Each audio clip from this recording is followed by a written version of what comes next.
Well, Scott, thank you for another great conference here. Your team has done a remarkable job. I'm Dave Kereiakes. I'm with Windham Healthcare Partners, New York and Cincinnati-based device, software, digital health investment fund, growth equity investment fund.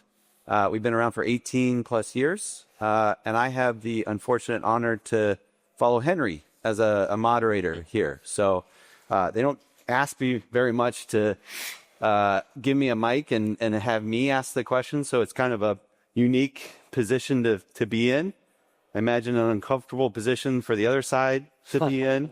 But we, a bunch of good-looking guys up here. And this may be one of the most geographically diverse panels. It may not seem that way on the surface, but we have Nova Scotia, a German based in France, an Aussie in London, and the Big Apple covered here. So, and I'm a homosexual as well, so I tick a diversity box there. It's just you might not notice diversity, but just breaking the ice right off the bat. Yeah, keeping it interesting. On my toes. I thought I was going to be the one throwing curveballs. Well, how about we introduce ourselves? Dave, you've already done that. Please, go ahead, Justin. Yeah, awesome.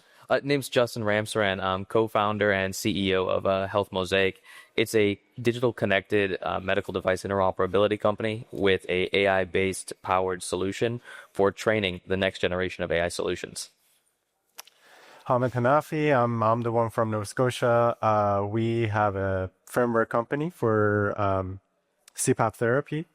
We use AI to predict and prevent apneas and reduce the pressure of therapy, make it more comfortable for patients, improving adherence. My name's David. I'm Australian, based in London, and I'm a partner in a German headquartered health tech venture firm. We invest in these big thematics of digitization, datification, automation of health tech, and really sort of building the system of tomorrow. Series seed to B, and interestingly, we have sort of two halves of our business where we have syndicated investments via SPVs, and we recently launched our first fund targeting 70 million in areas of diagnostics, imaging, and some smart medtech and therapeutics as well. Great to be here, and it's great to see such a strong turnout. Franz? Yeah, so Franz, so I'm the German that is based in France. That's the beauty of Europe, right? Thank you for inviting me onto this stage with these wonderful panelists here. So basically, when I started building Sensome over 10 years ago, the vision that my co-founder and I had was, can we provide physicians during minimally invasive procedures information they can't see today so that they make better decisions for their patients? And a decade later, we've built the smallest impedance-based tissue sensor in the world that I was told was completely impossible to do. We've put it into a guide wire, and we've put it now in about 90-ish patients across 3 indications in stroke to help physicians make better decisions about how to get the clot out, in peripheral vascular intervention to help them how to prop open arteries that are closed, and then lung cancer diagnosis to help the physicians know where to put the biopsy device. Well, an important topic here, $4.7 trillion is, at least in the U.S., what we spend on healthcare. It's the third largest global economy in and of itself. And when you look at a global spend in healthcare, clearly, arguably the largest economy and far from efficient.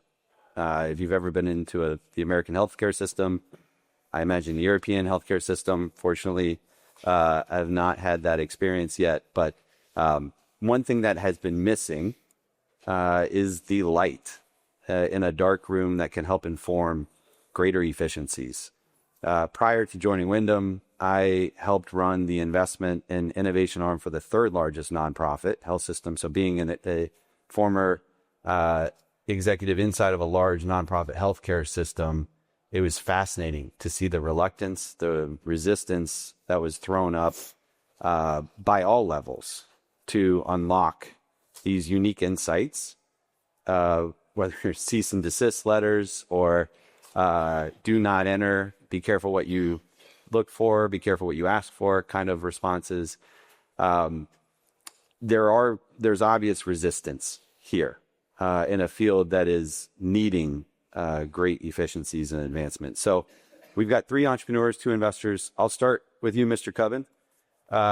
Help me understand, as a device and software investor, makes you very unique to see across those 2 silos and comfortable in an operating room. Give me an idea of what you are seeing from an investment thesis, where you see the future of healthcare going, the resistance in between. Just walk me through how you're navigating the space. Sure. So thanks very much, David.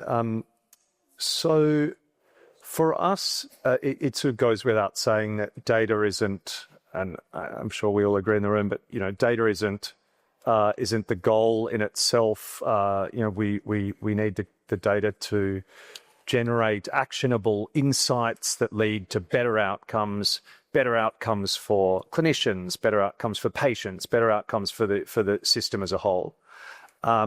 When we consider how data is collected, how it's utilized, how it's embedded within a company, we want it to be data first, not just an add-on or a tagline.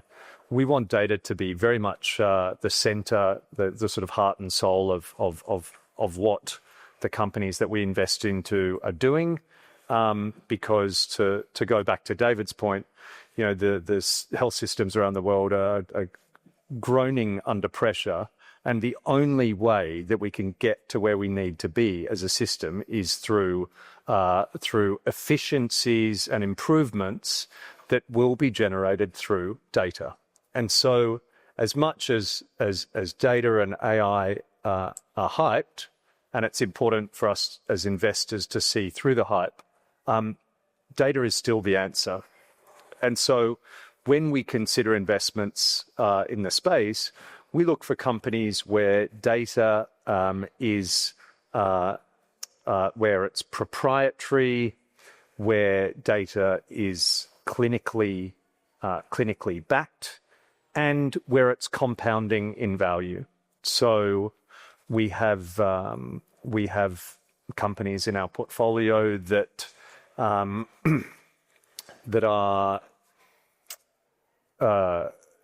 in terms of the outcomes that they're providing. It's not just they're not just collecting data for data's sake, as I've touched on. They are leading to things like predicting hospitalization 5 or 6 days in advance.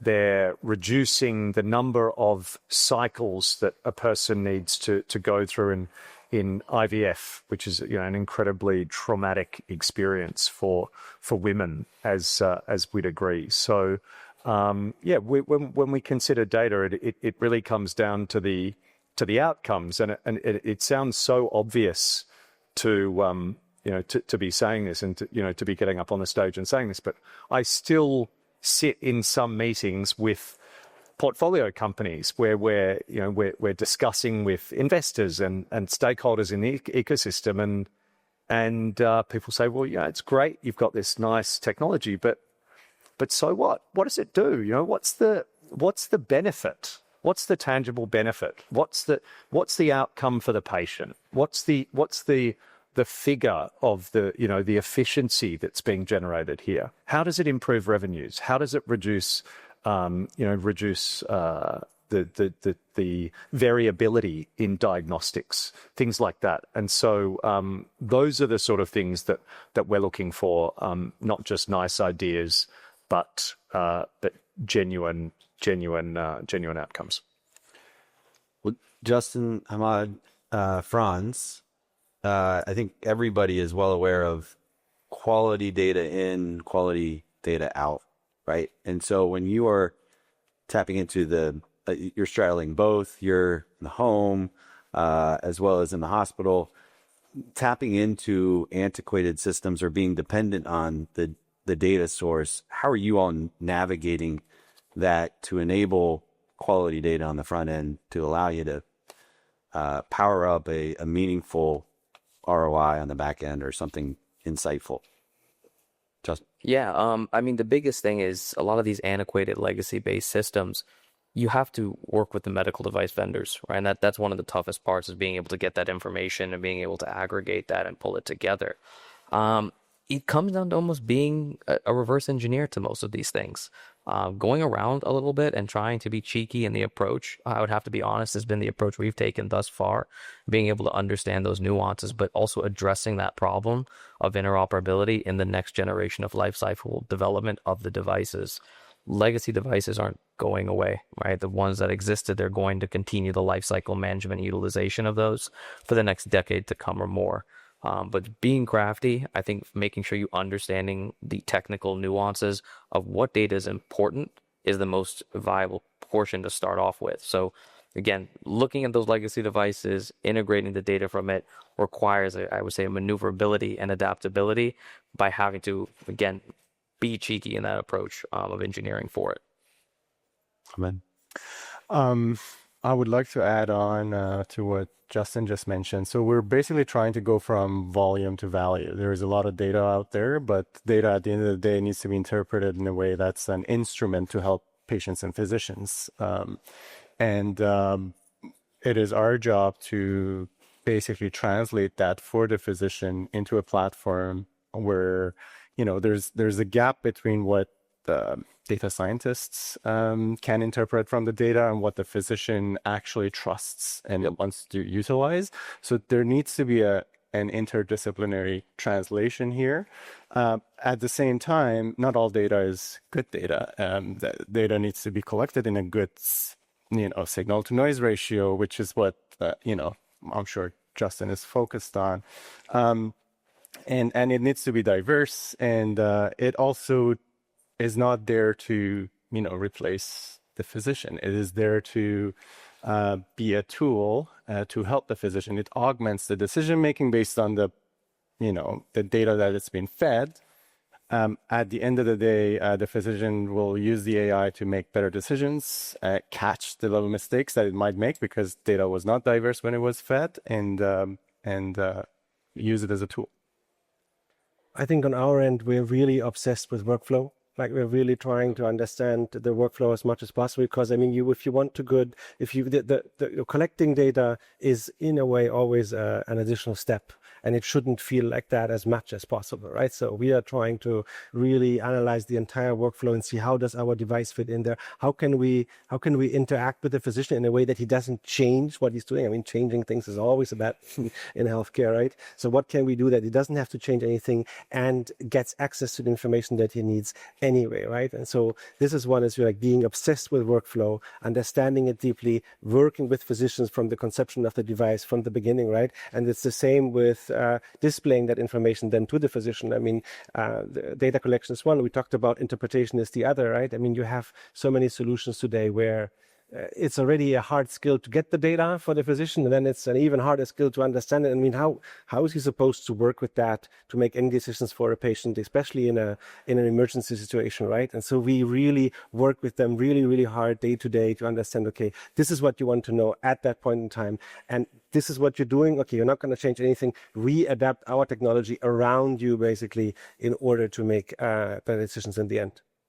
How are you doing that? Is it bringing the physicians in with you? Is it bringing the engineers to the physician? How are you incorporating that? It's exactly both. I mean, we have some amazing physicians that we've been working with for a decade now, where basically we in our company, everybody and anybody in the company has to go and see procedures at least once in a lifetime, from accounting to the engineers. The only thing, because for me, the one thing, the moment when I'm an aerospace engineer by training, and for me, when I started going down the healthcare path, for a long time, this was a theoretical theoretical work until I was for the first time in the OR and I saw the physician actually, helping a patient that was having a heart attack, right? And that changed something in me. It made this whole thing real, and I want everybody in the company to have that same experience. And then for the engineers in particular, they need to go more than once, and they need to see these procedures, need to stand right by the side of the physician. And at the opposite, we also have these physicians come to us on a regular basis, and of course test devices, give us feedback, but also interact with the team in order to really kind of that they see how they think and the other way around. And what we've seen is that once the physician also understands your technology, he's much more able to give you pertinent feedback, right? And not just, this is what I do, but actually, kind of guide his feedback based on the tech. So Franz, I think you're touching on the trust, right, from the physician to be able to incorporate that into their practice. Dave, you brought that up earlier. I'll throw it to you too. How do you think about the investment in building that trust with the physician or whoever's using it? And to the other two entrepreneurs, how do you think about the investment from your side in building that trust? Sure. I think that's the sort of the goal here, really, with the data that we're utilizing and that we're investing into. Ultimately, the goal is to build trust across the system. And so what does that really mean in practice? It's trust from clinicians to act, to make decisions, whether those decisions are, better, safer, earlier. And that's what data can do. Trust from patients to adhere to something, to certain behaviors. And then finally, trust from the investment community that a model will scale, and that's really that's really what it comes down to. And so trust is the goal, and data is fundamental to building that trust. So Justin, Hamad, how do you think about designing the studies, or how do you think about building that trust with the physician? And then the potential purchaser, because they could be two different groups, constructing and rolling that out in such a way that can help with the adoption curve? Yeah, I'd say from my perspective, it generally involves multiple parties. So you can't just have only the clinician alone. You can't always have IT siloed and the other groups, across the entire domain. It requires everybody's buy-in on it. Specifically, when we're looking at the way we're developing and augmenting for data sets to support, this next generation of AI solutions and AI training models, we've got to get a lot of data, right? You can't minimize and just be looking at one specific data set, be it just ventilation or just ECG, types of data sets. Bringing those together, and unifying those, structuring it, and then creating that, true paradigm is going to be important, one, for trust in that area, but also being able to help scale those products, because the defensibility of algorithms is one portion of it, from an investment standpoint and protecting that, but also being able to ensure that the end users are going to be able to leverage it in a proactive manner for clinical decision support and making really comes down to all of those pieces being pulled together. Because if a clinician is going to believe in it, you still have to have IT and many other teams support that in order to want to integrate it and not cause more friction in-house. And at the same time, someone's looking for that ROI return. So bringing those partners together, having large data sets, and then being able to actually structure that and enable it, I think is where you kind of start to see that paradigm. Completely agree. For us, it's double-blinded randomized trials with endpoints that are the input comes from physicians, DMEs, and patients, making sure that it hits everything, including the clinical outcome and the market outcome. Well, in our case, like, we're improving comfort. So how do you quantify that with questionnaires while patients are blind to what algorithm they're trying the night of? But I would even step back and say a couple of years ago when the algorithm wasn't yet, frozen to go into trials, we all have family members that suffer from obstructive sleep apnea. My own father has severe sleep apnea. We start our tests from ourselves and our families and then move from there. I slept with the machine myself, just because, patients are told, if you use this machine, you're going to avoid heart attacks and strokes. And they say, okay, I'll put it on, I'll try it. But middle of the night, they rip it off their mat. Literally what happened to myself. And I had promised the company that I will bring them data the morning after, and I yet ripped the mask off my face to get a few hours of sleep. So really feeling it ourselves, just like you guys explained. So, given the varying groups in this purchasing decision, when you have a device or you have software and sometimes both, in order to pull that unique insight out of a procedure or a care plan, how do you think about the varying groups that are involved in there, right? The physician may be different than the administrative team, which is different than the IT team. And, having lived inside of a provider, what could be a free pilot may even cost $1 million for the health system. And the resources required to integrate that software capability to pull unique data out of a procedure, you may be bringing your own data and insight, which then comes with how do you construct the ROI, right? And what is the meaningful ROI that you found and the value proposition that resonates with across those groups, or how do you think about the sales cycle? I'll start with the entrepreneurs, whoever's comfortable with that. I give these guys a lot of credit. I didn't show them the questions before. That's my lack of preparation here, but they've done a remarkable job. So I'm opening it up to those who feel comfortable. I'm also rambling a little bit to give you some time. Cubbin, I would also like to hear from the investor's perspective. How do you think about valuing that value proposition and from an investor standpoint, what resonates with you? So I'll tee it up for the entrepreneurs here. I mean, we in our case, the primary indication that we're going for is stroke. And I think this is always a bit of a difficult thing that when I give talks to like young entrepreneurs, I always tell them, when you go into healthcare, the issue is that, when as a consumer, when you buy an iPhone, it's your own money, you buy it and you use it yourself. I'm not buying iPhones though, but you know what I mean. In healthcare, the thing is that the guy who's benefiting from what you offer, the guy who's using it, the guy who's buying it, and the guy who's paying it, those are four different entities, right? Yep. And you kind of need to all align them. And the big secret behind is reimbursement, right? That's when you got them all on the same page. Now, but that is, and one thing that I was told very early on is that, especially when you think of something like stroke, I mean, there is a burden on the healthcare system itself, right?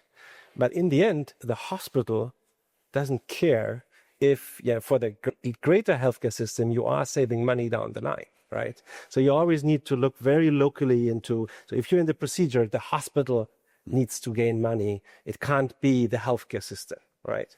And we're in the very lucky situation that when you just look at numbers, if the premise that we have, which is that we enable physicians to get that clot out faster and on the first pass, that patients should do better, that actually also has a direct impact on the hospital, because hospital stays are shorter, things like that, right? So we've been really also obsessed in trying to understand this, analyze this, and that is the value proposition with which we go in. And then, of course, you need to prove it, right? But in principle, at least, and you said this beautifully before, it's about rendering these procedures more efficient, right?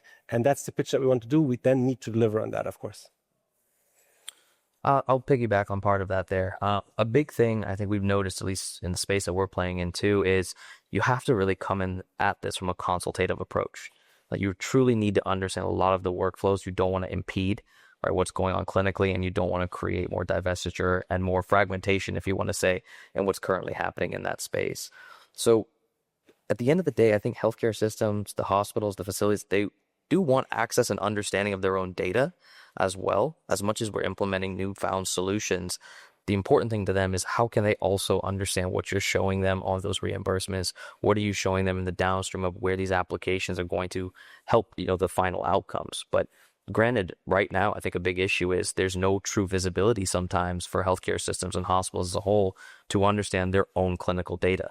And that, to me, can become a friction point. So being able to, like we're saying, unlocking the better decisions with the data we have here, that's the true insights that help build on these models, or help build for, again, more insights downstream. So seeing the ways that we've approached a very consultative way to engaging with what's going on in your clinical workflows, what's occurring, with your device usage, what's going on from a procedure standpoint. Can we help your LOS?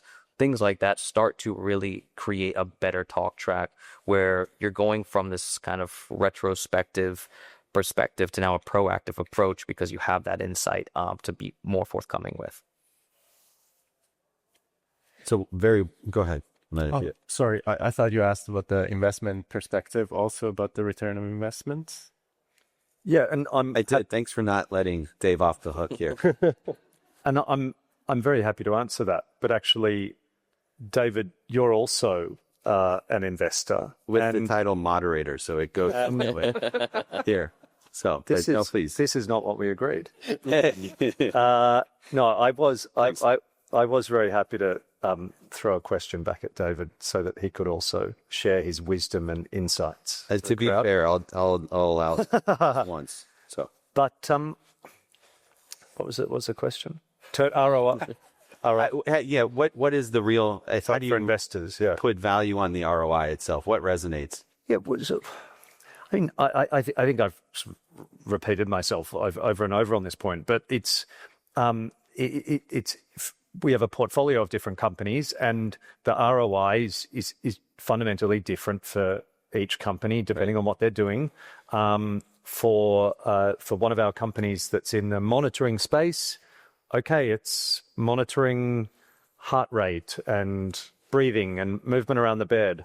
So what? What's the ROI of that? Well, you predict hospitalization 6 days in advance. For a hospital system where the hospital is charged for readmission, rehospitalization, that makes an enormous difference. If you're getting, you're predicting hospitalizations earlier, you're getting to people earlier, you're solving problems earlier. That is a win-win-win scenario for pretty much all of the stakeholders. Not always all of them, but it ticks most of the boxes. In the case of an IVF company that we've invested into, the ROI, so it's the world's first fully autonomous sperm selection platform. And what's the ROI of that? Well, it reduces the number of cycles that a person will need. That's a tremendous outcome for the patient. It's a tremendous outcome for the system. For sperm banks, where they have embryologists and spermatologists working there, tremendous outcome for them where they're short-staffed. You look at the IVF clinics across the United States. How many of them are advertising for senior specialists? Pretty much all of them. There is a massive shortage around the world. Sperm, I hate to say it, guys, but we are responsible for 50% of the problem here of infertility. This is not the women's fault. And so in terms of being able to really to automate the process, to diagnose and automate together, tremendous ROI for everyone in the system. I can go on and on, but it just, depends. Another company we've invested into, Kereiakes, that is a business that's all about collecting data in and around the operating room. Well, what then? What do you do with the data?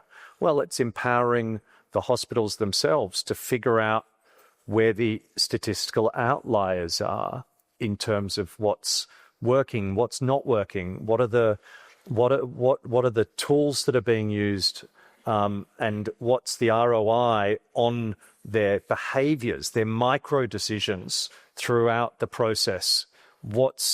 How can they fine tune everything that they're doing within the OR to engender safer, smarter, better surgery, better outcomes. That's the ROI. You can save thousands of dollars in a single procedure. You can reduce length of hospital stays. You can reduce the need for opioids and the usage of opioids. There's so much ROI that we can tap into. I'll offer, Please. since you teed it up for me, Dave, and once you get me going, then it's I'll easily finish. I'll tell you when it's enough.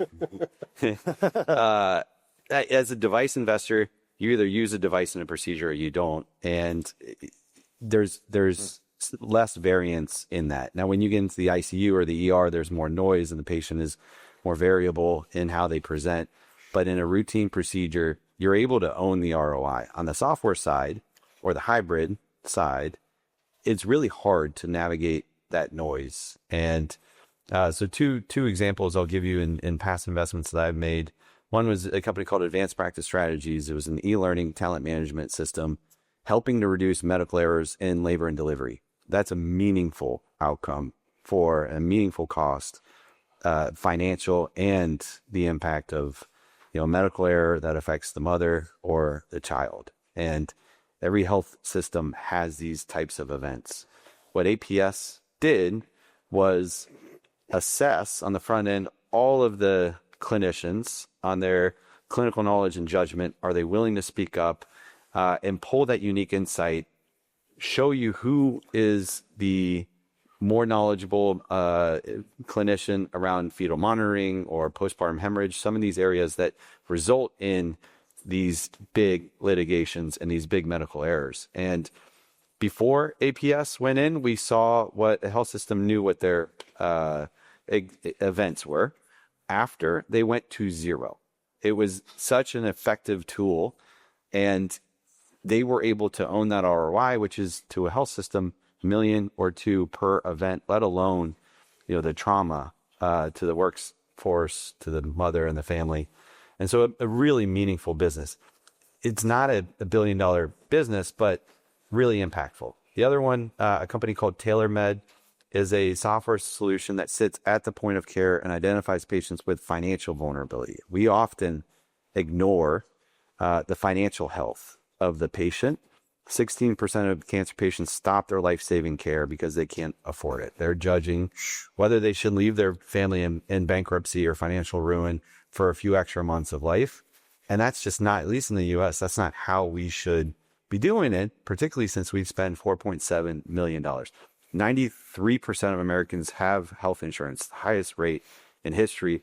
33% of them skip care because they're afraid they can't afford it. And a surprise $500 bill goes unpaid often.